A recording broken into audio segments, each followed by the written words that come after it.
우리 한국 분들은 이게 인사가 좀 이게 익숙지 않아. 그래서 얼굴이 많이 이렇게 굳어 있어요. 응?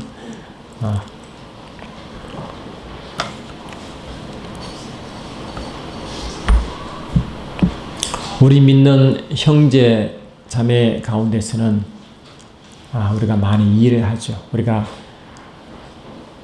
어리실 때는요, 한 가정에 보통 4-5명, 저희 가정은 7명, 우리 마을에는 11명 하던 그런 가정이 많았습니다.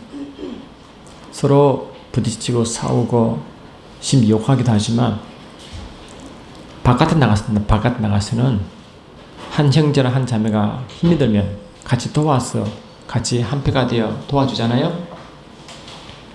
그래서 나가서 사람들이 야, 저 자식이 누구냐 물으면 야, 그 자식이 말이야 누구 자식이더라. 그러면 결국 누구께 영광을 돌립니까? 그 아비와 낳으신 어미에게 영광이 됩니다.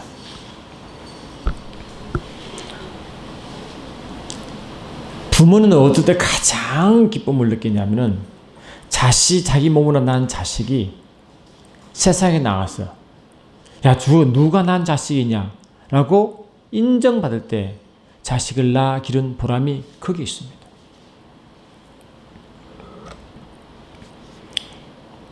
저는 우리 어머니 이야기를 자주 하는데요. 있는 그대로니까 뭐 썩은 것도 없고 뺀 것도 없습니다. 저는 어릴 때부터 공부를 좋아해서 시골에 어머니가 일을 시키면 눈치를 보고 빠져서 뒤에 가서 책을 보고 있습니다. 원은 그걸 보고 저를 너무 좋아하셔서 세상에 나가면 그 입술에 제 칭찬이 항상 따라 우리 아들이 공부 잘한다고 맨날 가면 내 아들이 공부 잘한다. 그게 최고의 당신의 자랑이었습니다. 그래 그 어머님의 저를 사랑한 줄 알기 때문에 감히 제 어머니를 거부할 수도 없었고 그 어머니의 마음을 아프게 할 수가 없었습니다. 어머님이 모든 자랑이 아들인데 세상에 나가서 아들이 자랑 들으면 자기가 힘이 좋아서 그 어렵고 힘든 상관에서도 힘을 얻으시고 살아가시는 어머니를 보고 제가 어떻게 어머님께 막 대할 수 있었고 어머니 말을 어떻게 거부할 수 있어요.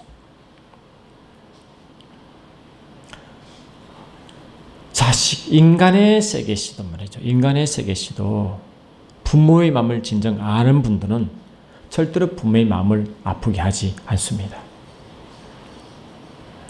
저와 여러분이 성장한 이유가 표가 어디 나옵니까? 성장한 표가 부모의 마음을 이해하는 정도가 성장의 표인 것입니다.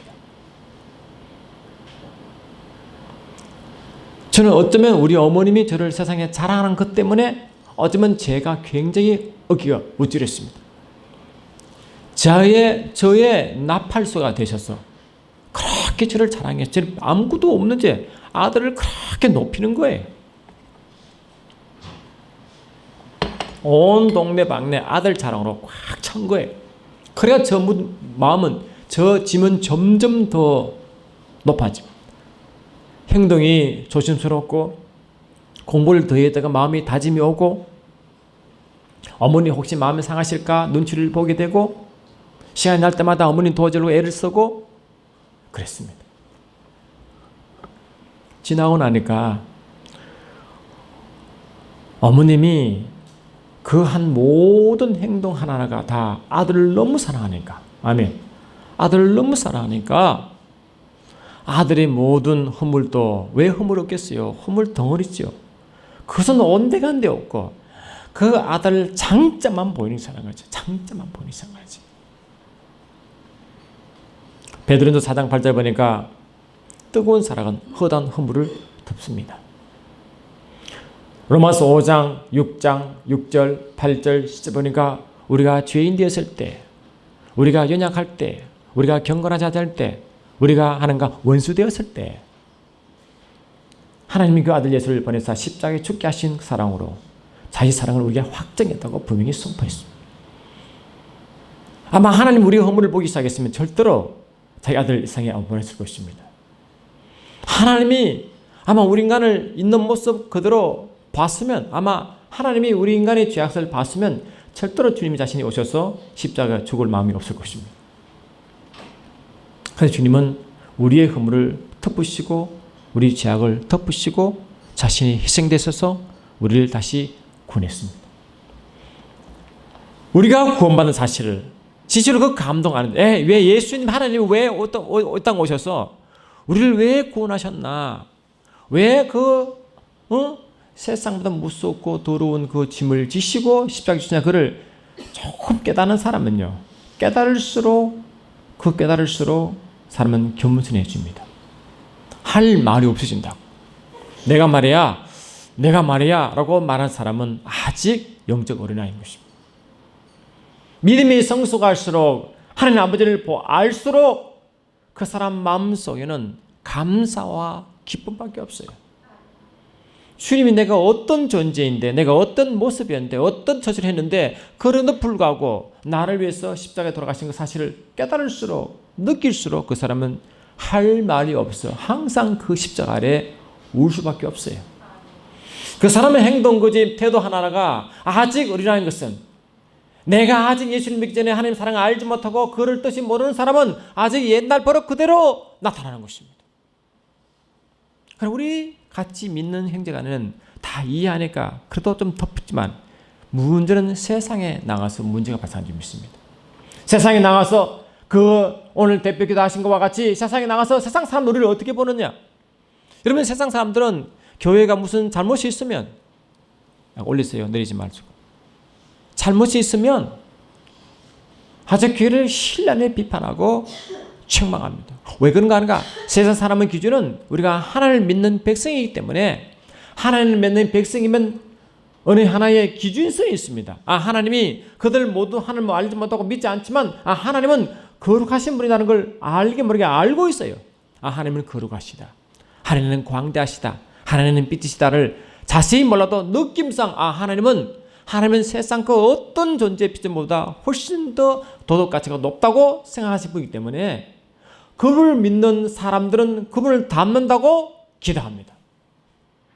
내 신앙이 얼마든지 그게 중요한 게 아니라, 내 형편 위치가 어떠한 그게 중요한 게 아니라, 내 행동, 거지 모든 것 하나가 전부 다 뭐라고? 예수님을 증거하도록 되어 있습니다. 우리 씨가 어렸을 때 우리는 7명이니까요. 뭐 밥 한 그릇 가지고 사오고요. 이불 더 쓴다고, 옛날에는 추워서 이불이 조금만 해요. 그러니까 그 속에 이불 하나 덮고 달라니까 발만 덮고 산다고. 그러니까 이 힘이 세면 이불 쫙 끌고 가고 다 나오죠. 그러니까 이불 하나 가지고 얼마나 뭐 싸운지 몰라요. 그래도 바깥에 나가면 입이 하나가 되어 가정을 지키고 형제자매를 지켰습니다. 예수를 모르는 사람들도 그냥 유교, 불교, 도덕관을 가지고도 그랬어요. 저와 여러분들은 예수를 믿는 형제 자매가 된 한 형제가 자매이기 때문에 저와 여러분 세상에 나가서는 우리가 마음이 또 입술이 하나가 되어 아멘합시다. 자기의 영적 부모가 되게 하신 그 하나님을 증거하도록 우리를 불렀습니다. 우리가 살아갈 때, 하나님은 내가 말이지 아무렇게 해도 하나님은 나 일하실 거야 라고, 내가 어떻게 행동하든 내가 어떻게 초신하든 간에 하나님은 나와 상관없이 나를 도울 거라고 생각하지만, 실은 성경 말씀하시기를 뭘 말씀하시느냐?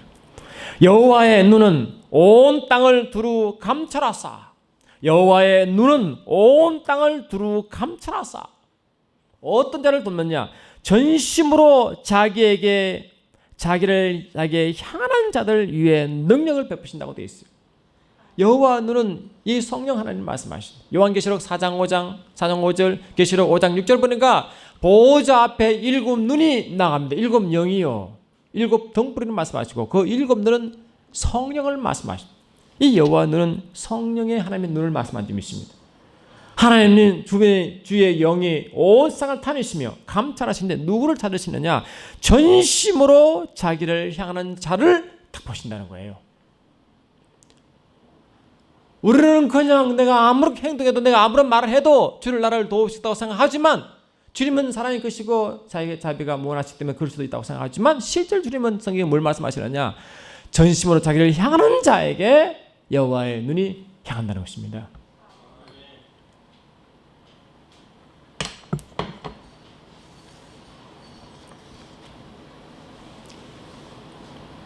하나님의 영은, 성령 하나님은 인격의 하나님이시기 때문에, 저와 여러분이요, 사람의 인격적으로 대할 때 기쁩니까? 무시할 때 기분이 좋습니까? 인격적으로 대해야 기분이 좋아요. 저도 옛날 옛버릇이 나와서 사람의 인격을 제 의도가 아니지만 상할 때가 있지만 하여튼 의도적으로 그러지는 않습니다. 하여튼 사람과 사람을 대할 때 인격적으로 서로 상대방을 높여주고 존중해주면 관계가 굉장히 좋아집니다. 안 그렇습니까?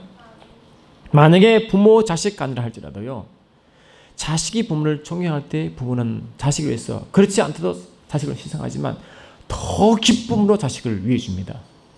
그 자식이 계속 말썽을 피우고 부모의 말을 계속 거부하고 무시하고 불평하고 불순종하면 아마 부모의 마음은 어떨까? 부모의 마음은 아마 억장이 무너질 것입니다.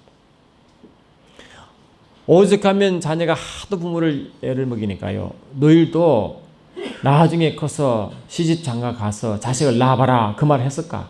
아무리 말해도 듣지 않으니까, 아무리 말해도 이해하지 못하니까 너희들도 한번 커서 내 입장이 돼봐라 그 말 하잖아요. 우리 목사님 그러시죠? 그 말 우리 많이 들었어요. 너희도 커서 시집 장가 가서 자식을 낳아 한번 길러봐라 그 이야기를 계속했어요. 우리 보게.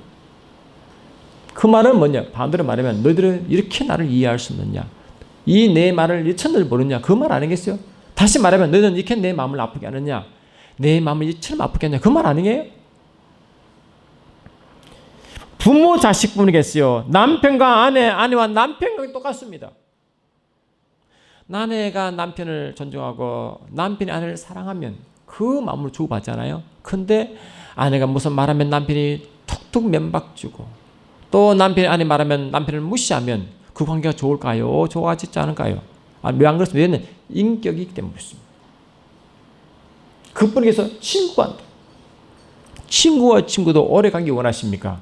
친구 관계를 신뢰를 쌓기 바랍니다. 항상 상대방의 인격을 존중해야 그 친구는 오래 갑니다. 안 그렇습니까? 친구 관계도 오래 그 신뢰가 쌓이고 서로가 마음을 줘야 오래 사귀지, 오래 가지. 절대로 이 상대방 인격을 무시하면 그 친구는 오래 절대로 가지 못합니다. 세상 만사가 친구 간에, 세상 만사 남편과 아내 관계, 부모 자식 관계도 이러하거든. 영적으로 예수 그리스도는 우리의 남편 되신 줄 믿습니다.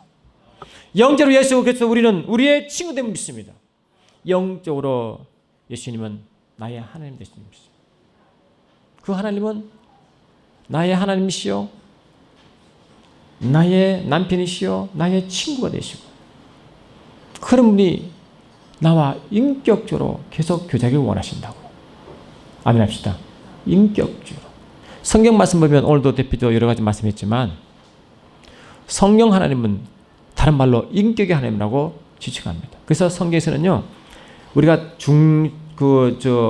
우리가 쓸 때 인격 대명사 히라는 단어를 써요. 히. 가끔은 쉬가 한두 번 나오지만 대표로 히라는 인격 대명사를 씁니다. 성령 하나님은 철저한 인격으로 대하시고 동시에 저와 여러분은 성령 하나님 인격으로 대해 드려야 됩니다. 아멘 합시다. 그분의 감동될 때는요, 우리를 비인격으로 대했으면 우리는 절대 다 죽을 수도 모릅니다. 우리를 비인격으로 대했으면 하나님 우리를 아마 다 지옥불에 갔을지 모릅니다. 저와 여러분이 한 번도 여기에 앉아 예배드릴 수가 없습니다.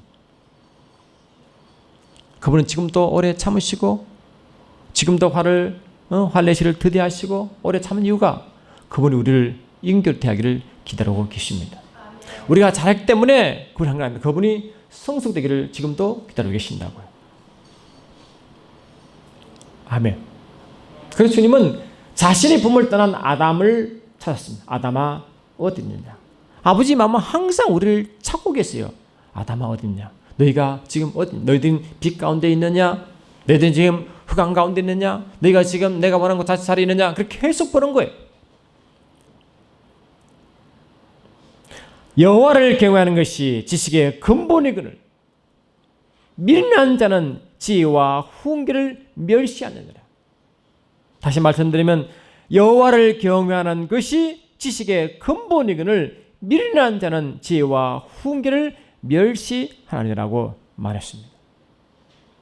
다시 하나님 말씀하는 우리에게 뭘 말씀하시느냐? 하나님을 전 인격적으로 그분을 존경하고 그분을 바라보고 그분을 따라가면, 그분을 전신으로 구하면, 그분을 전신으로 대하면 주님은 그분은 우리에게 어떤 말씀하셨냐? 하나님의 지혜와 지식을 부어주다고 말씀하시죠. 그게 인격의 관계입니다. 그래서 하나님은 근심하시다고 파도 내시는 것입니다. 하나님은 근심하신다, 성령이 근심하신다. 것은 우리에게 신호가 옵니다. 아, 성령이 지금 근심하시는구나. 성령께서는 지금 근심하시구나. 여러분 느끼십니까? 성령께서 내게 지금 근심하시구나. 느끼십니까?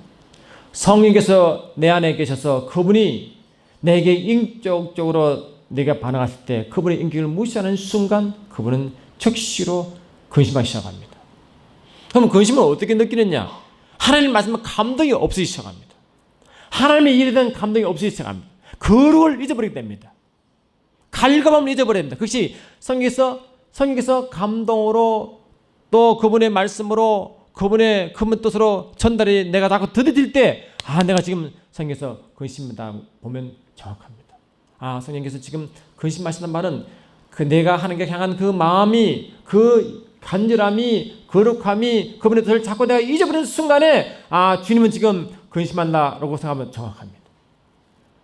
반대로 주님의 인격을 내가 반응할수록 그분의 말씀에 아주 예민해집니다. 그분의 속성에 예민해집니다. 그분의 거룩과 영광에 예민해집니다. 결론적으로 주를 더 찾게 만듭니다. 그것이 인격으로 대한 자의 결과인 것입니다. 아멘. 저와 여러분들은 예수 믿는 게 그냥 머리지식이 믿는 것이 아닙니다. 인격적으로 그분의 관계성으로 이루어지는 것입니다. 매 순간순간 주님과의 관계성이 있습니다. 이 관계성이 잘된 사람은 항상 주로부터 무한한 지혜와 지식과 선물을 계속 누리도록 만든지 믿습니다. 저와 여러분은 이미 예수 그리스도의 십자가 사건으로 성령과 말씀으로 거듭나 하나님의 백성이 되었습니다. 요한일서 3장 8절 9절 여러분 한 표시 바랍니다. 직접 보시기 바랍니다. 요한일서 3장 8절 9절 보시면 주께서 이렇게 말씀하고 계십니다. 제가 읽어드리겠습니다. 요한일서 3장 8절 9절 시작. 죄를 짓는 자 마귀에 속하나니 마귀는 처음부터 범죄함이라. 하나님의 아들이 나타나신 것은 마귀 일을 멸하라 하십니다. 하나님께서 난 자마다 죄를 짓지 아니하나니 이는 하나님의 씨가 그의 속에 거함이요 저도 범죄치 못하는 것은 하나님께로부터 났습니다. 여러분 하나님께 난 자는, 여러분 저와 하나님께 났다는 말은 하나님께 거듭난 자, 영생을 소유한 자, 하나님 자녀가 된 자를 말하잖아요. 하나님께 난 자마다 죄를 짓지 않는다고 선포했습니다. 하나님께 난 자마다 죄를 짓지 않습니다. 하나님께 난 자마다 죄를 짓지 않는 것이 원래 하나님의 본성과 하나님의 씨가 내 속에 있다고 말씀하신 것입니다. 저와 여러분 예수님 믿는 순간만으로 우리 속에 하나님의 의가 내 속에 임함으로 죄를 싫어하게 되어 있어요. 그러면 죄를 거부하게 돼요. 우리 그 본성이 그건지. 우리의 사람의 본성은 죄를 너무 좋아했지만 예수를 믿는 순간부터 죄를 거부하도록 되어 있습니다.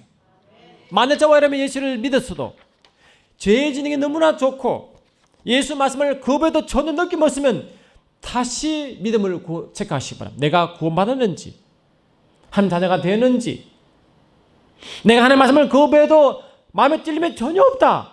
그럼 미안하지만 다시 구원을 확인하시기 바랍니다. 하나님의 말씀은 예수를 믿고 그런 자마다 죄를 짓지 않았기 때문에 설령 죄를 지어도 회개의 길을 이루게 만들 줄 믿습니다. 회개를 하지 않으면 우리가 견딜 수 없도록 만들어놨어요. 왜? 죄를 짓지 않도록 만들기 때문에.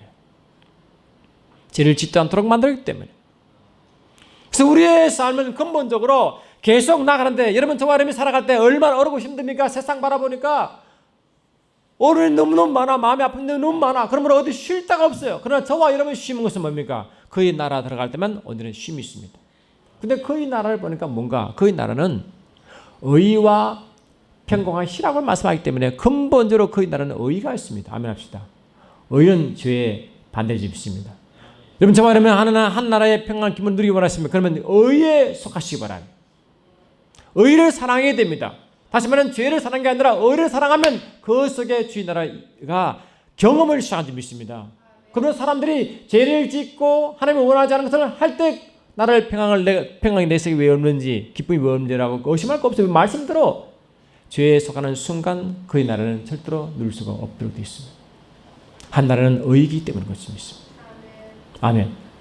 주님 우리를 의로 삼은 이유가 예수님 믿는 순간부터 그의 나라가 내 속에 임함으로 매 순간순간 삶을 살아갈 때 내가 의를 취하고 의를 삼아 살아갈 때 하나님의 평화와 기쁨을 계속 내가 얻도록 그렇게 영적으로 만들어 놨음이 믿습니다. 그럼 우리가 죄를 지을 때마다 내 속에 평화가 없는 당연합니다. 내가 죄를 짓 때마다 하나님 평강이 점점 멀리 가기 때문에 그 사람은 결론적으로 세상을 구하게 됩니다. 세상 방식, 세상 기쁨, 세상으로 다 도망가면 됩니다. 여러분 세상으로 자꾸 가면 어떻게 됩니까? 그는 흑암의 세력이기 때문에 여러분 삶은 약속이 없고 어려워지게 되어 있습니다. 하나님의 법칙이 그런지 믿습니다. 예수님은 우리의 본이 되셔서 이 땅에 살아계실 때 어떤 상황, 어떤 위치 가운데도 하나님 주님은 한 번도 낙심하지 아니하시고 세상 사람은 그를 삐죽거리고 핍박하고 멸시하고 조롱해도 한 번도 유혹으로 반응한 적이 한 번도 없었습니다. 너를 나를 미워하느냐, 너희들 나를 십자가에 못 박느냐, 아무리 그들이 주님 앞에 죄를 지어도 주님은 그에 전혀 반응을 하지 않고 마음속에 말하고 마음속에 항상 평과 기쁨이 항상 임해 계셨습니다. 아멘 합시다.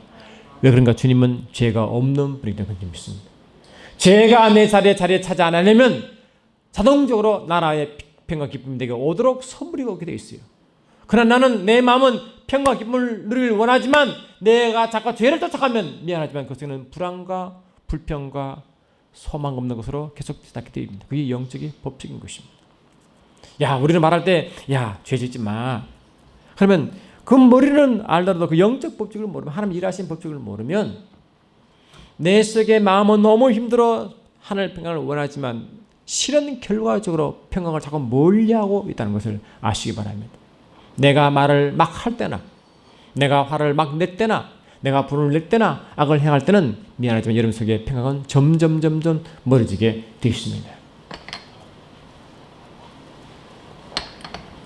여러분 이스라엘의 초대 왕이 누구십니까? 이스라엘의 유대 땅의 초대 왕이 누구십니까? 다윗이 아닙니다. 사울 왕입니다. 주님이 이 땅에 자기 백성을 만드시고 하나님의 친히 이스라엘 백성을 다스리기를 원하시고 이스라엘 왕이 하나님 되기를 원하셨습니다.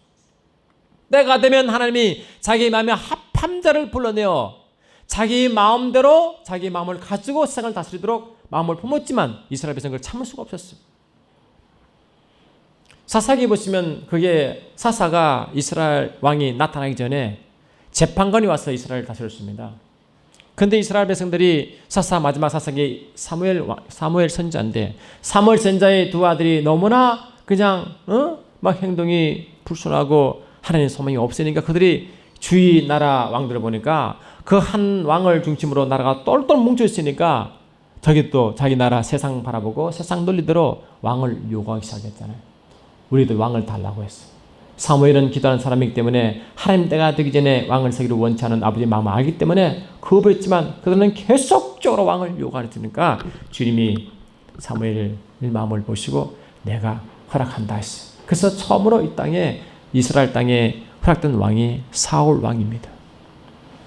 하나님이 원하지 않았지만 그들이 기도를 들어 하나님의 마음을 그들이 너무나 그 요구하니까 하나님이 어쩔 수 없이 들어주셨지만 선 왕이 사울 왕인데 그래도 하나님은 그 중에 겸손한 자를 택했다고. 키가 크고 겸손했고 하나님이 과연 자기를 세워 왕이 될까 할 만큼 아주 겸손했지만 점점 모르고 점점 타락하기 시작했잖아요. 하나님은 자기의 왕이 될 자기 전혀 없는 자를 불렀으면 아멘합시다. 이야, 내가 어떻게 왕이 돼? 내가 어떻게 왕이 돼? 라고 겸손을 돼야 되잖아요. 근데 하나님이 주신 은혜를 잠깐이었고 그 이후부터 계속 하나님의 주시는 그 은혜를 잊어버리기 시작했어요. 그게 뭡니까? 그 시작이 하나님을 말씀을 떠나기 시작했습니다. 저와 여러분도 겸손을 잃는 그 순간이 뭡니까? 그 뒤로 보면 뭔가 동전의 앞과 뒤가 하나님의 말씀을 떠나기 시작할 때 교만이 상을 트기 시작합니다. 다시 말해 하나님 말씀을 따르는 순간에 겸손이 같이 다 자란다고요. 교만이 자란다고요. 반대로 저와 여러분이 겸손해질 때 어떻습니까? 말씀이 살아있을 때 겸손해집니다. 아멘. 근데 우리는 그래요. 야, 하나님 말씀이고, 아유, 그냥 하나님 말씀 없어서 잘 살아가. 하나님 말씀 없어도 돼라고 생각할지 모르지만, 하나님은 하나님 말씀을 무시할 때, 사울 왕이 하나님 말씀을 무시했을 때, 그 하나님은 거기에 어떻게 진단했느냐. 하나님은 이스라엘 백성의 대적인 아말렉 족속을 멸하라고 하셨고, 그때 사울 왕은 세워 이스라엘을 멸하라고 작정하셨는데, 사울 왕이 하나님 힘입어 이 아말렉을 막 묻히고 다 점령했어요. 그래서 이 아말렉 왕 아가 왕을 잡아가지고 이제 어떻게 다 처분해야 되는데, 이 아가 왕도 살리고 아주 전리품도 아주 모아가지고 어떻게 간직했어요. 근데 사무엘 선장이 그 소리, 그 우양이 우는 소리를 듣고 이 어쩐지 이제 물으니까 한 말이 뭐냐. 내가 하나님께 제사 드리려고 좋은 양과 염소를 따로 떼었다고 말해요. 그럼 뭡니까? 거짓말이지, 그지? 하나님을 마음 떠난 사람은 이미 자기 의 때문에 하나님 말씀을 속이기 시작하고, 자기 의를 드러내고 자기 하나님을 속이기 시작합니다. 그럴 때 하나님은 그 부분 뭘 말씀하시느냐. 순종이 제사보다 낫고 듣는 것이 수양의 기름보다 나으니, 이는 거역하는 것이, 말씀을 거부하는 것이, 말씀에 불순종하는 것이 뭐라고요? 그냥 말씀을 거부해도, 말씀을 불순종해도, 말씀을 떠나도 전혀 문제없다고가 아니라, 하나님은 영적으로 뭘 말씀하시느냐. 말씀을 떠나는 것이 사술의 죄와 같다고 말씀해요. 사술이면 점치는 죄와 같다고 말씀했어요. 우리는 말씀을 딱 던져도요, 괜찮아, 그거 뭐 말씀 없을 수 있지라고 하지만, 영적으로 어떻게 보느냐, 그는 무당에 가서 점치는 죄와 같다고 습하게 살아요. 우리 말씀을 거부할 때 나와 전혀 상관없다고 생각하지만, 영적으로 그런 상관없는 게 아니라, 영적으로 뭡니까? 말씀을 거부하는 순간, 거역하는 순간 이미 무당의 영에 접하기 시작합니다. 어떤 분은 기도를 부탁했는데, 기도하는 순간 그러더라고. 내가 점을 쳐줄까? 내가 너에게 점을 쳐줄까?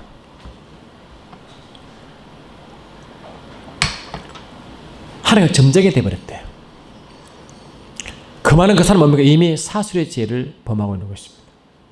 말씀을 거부하고 있다. 말씀 불순종할 때, 자기는 하나님의 복을 받기 원하지만 실은 말씀을 거부하고 있다. 그걸 보고 뭐라고? 내가 점을 쳐줄까? 이랬습니다. 우리는 하나님을 점쟁이 만들면 안 됩니다. 내 유익을 위하여, 내 복을 위하여 하나님을 고면 안 됩니다.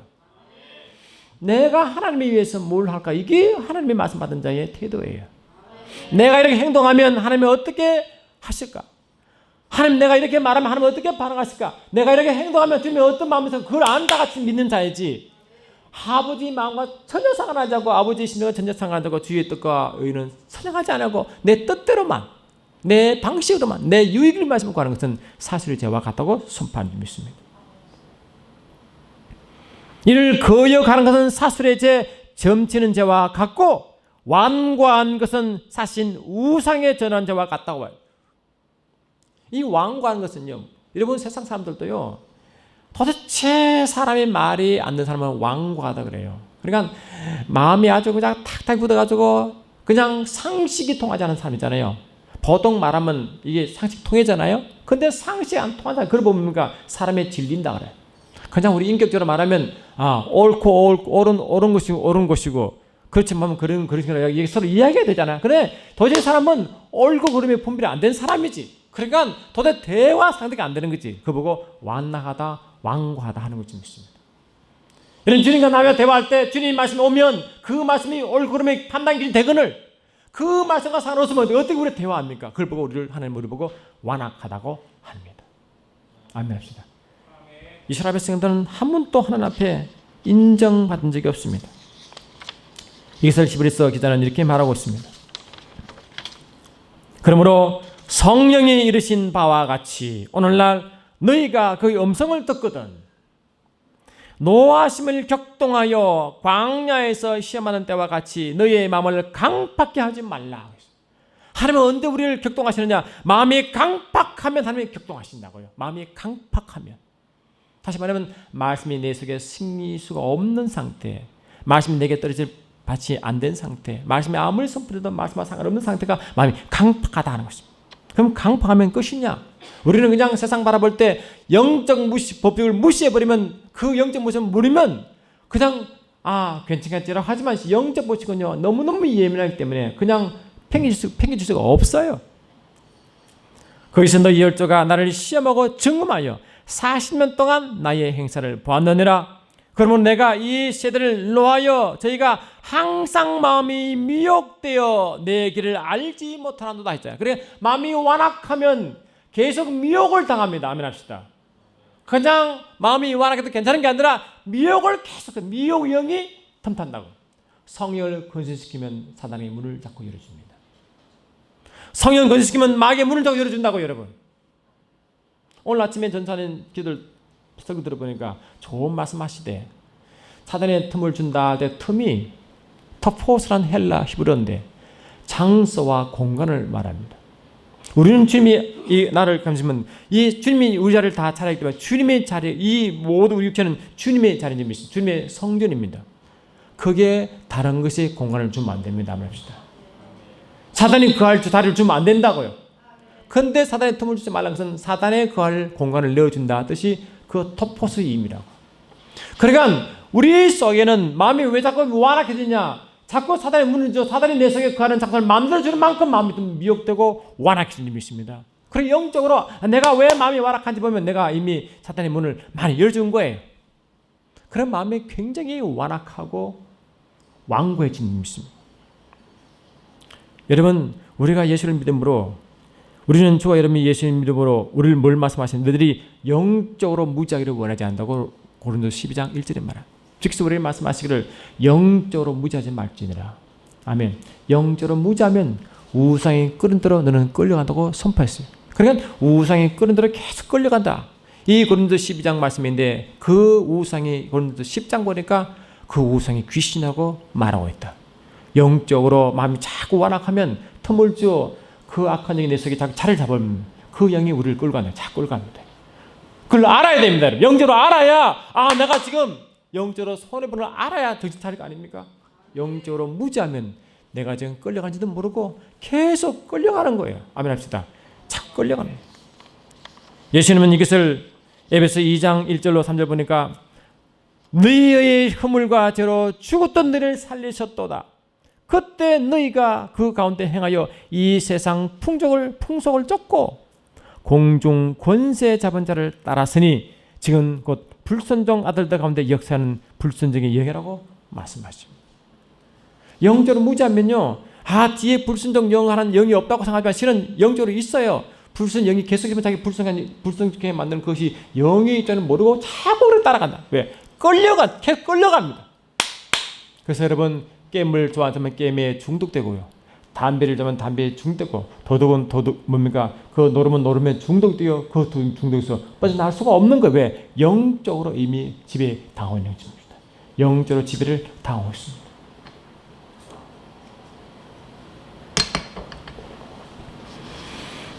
케네스 목사님 책을 딱 보니까요,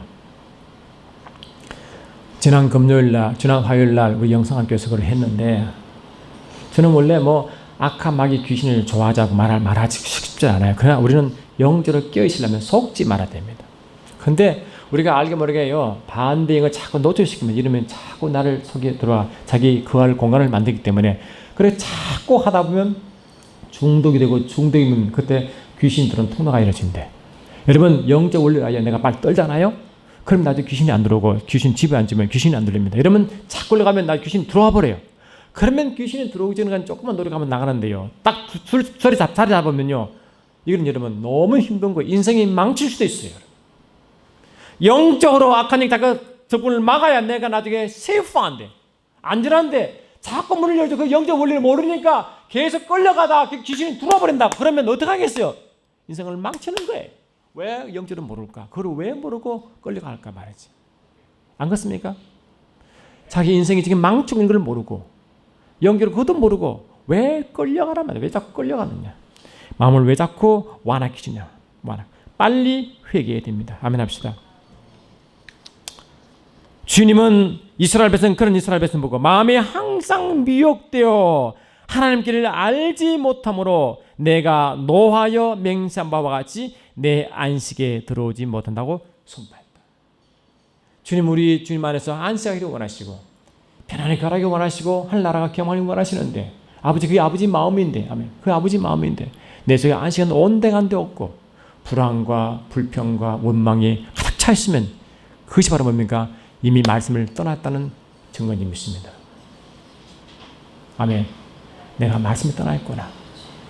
말씀과 상관없다는 걸 이미 영적으로 깨달아야 회개할 거 아닙니까? 그러면 저와 여러분은 오직 오늘이라 일컫는 동안에 매일 피차 권면하여 너희 중에 누구든지 죄의 유혹으로 강팍됨을 면하라 했잖아요. 우리 내 마음에 강팍해서 이미 죄의 유혹이 왔다는 거 아니겠어요? 그러니까 오늘 하루 동안에 서로 권면하여 너희 중에 누구든지 죄의 유혹으로 강팍됨을 면하라고 서로 권면하래. 야, 그러면 안 돼. 그렇게 하지 말라. 그러면 안 돼. 영적 부족이 그래. 그러니까 우리가 손해보면 되겠느냐? 절대로 완화하지 마라. 배의 유혹이 들어가지 말라고 자꾸 권면하래.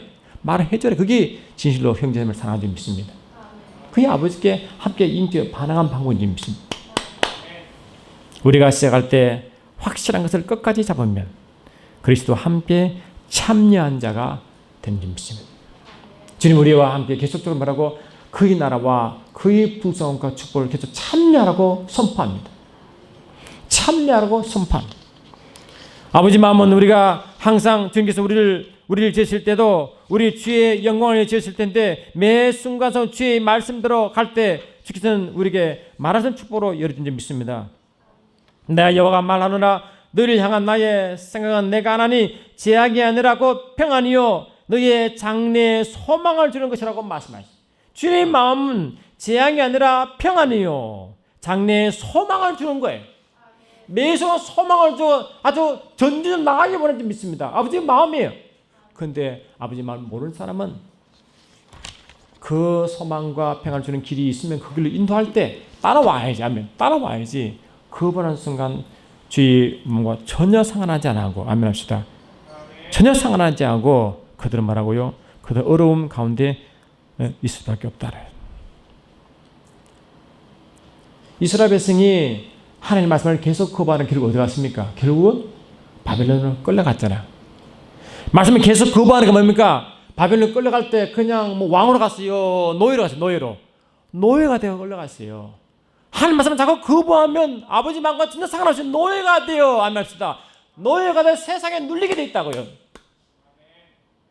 그리고 왜 그걸 모르는지 모르겠다. 하나님 말씀에 선포되면 아버님을 인격으로 대하면 그분을 높이면 경외하면 하나님 우리를 평화와 기쁨으로 계속 인도하고 축복으로 인도할 텐데 자꾸 거부하면 이스라엘 백성처럼 바벨론을 끌려가 노예처럼 끌려가 거기서 고통당한다는 거죠. 그게 이스라엘 역사의 살아난 역사의 영적 원칙을 믿습니다.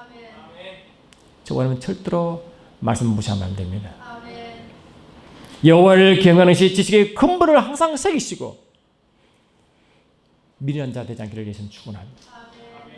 말씀 외우는 순간 말씀 붙들고 기도하고 달려가야 되는데 그 말씀을 거부하는 순간 내가 거부하는 게 다가 아니라 영적으로 흐름을 아시고 내가 지금 하나님 영으로 끌려가는지 반대의 영역 반대를 항상 생각하시고 달려가야 주의 복을 제대로 누릴 줄 믿습니다.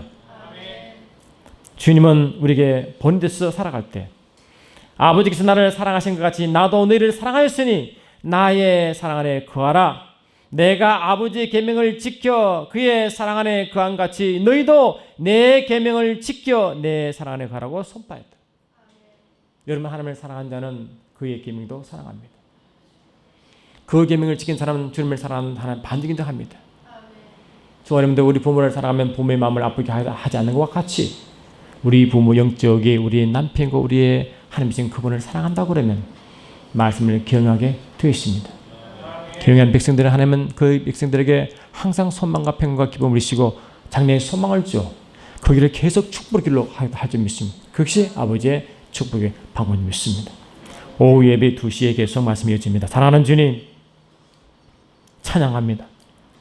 오죽하면 주님 우리 말씀하시기를 하나님과 떨어지지 말라고 하셨고 오죽하면 하나님을 우리 여호와의 기억하게 하는 자라고 말씀하실까 마음에 새기게 하시고 매 순간순간 주를 사랑하게 하시고 그의 말씀을 사랑하게 하옵소서.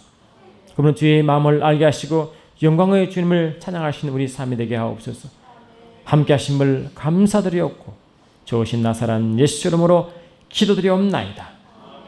아멘. 주보